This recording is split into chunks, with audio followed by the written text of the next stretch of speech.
শুভশ্রী আর মোহনা এরা দুই বান্ধবী ক্লাস 9-এ পড়তো। সেদিন ওদের ইতিহাস পরীক্ষা ছিল। ওরা একে একে পরীক্ষার দিন স্কুল বাস থেকে নামলো। সঙ্গে ওদের মায়েরাও এসেছিল। পরীক্ষার দিনগুলোতে কি আর মেয়েদেরকে একা একা ছেড়ে দেওয়া যায় নাকি? সঙ্গে তো মায়েদেরকে আসতেই হবে, তাই না?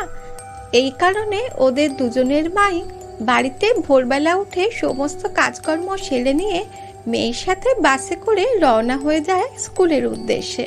বাস থেকে মাটিতে পা দিতেই মোহনার মা বলে উঠল, এই এই এদিকে আয়, এদিকে আয়, এখানটা একটু ফাঁকা আছে, এখানটা বস।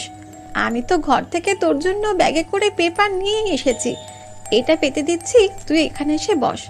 একটু জল খাবি নাকি মা? ওহ মা, একটু আগে তো খেয়ে দিয়ে বাড়ি থেকে বেরোলাম, আবার এখন জল খেলে পেটে ব্যথা হয়ে যাবে তো। আচ্ছা আচ্ছা মা, ঠিক আছে।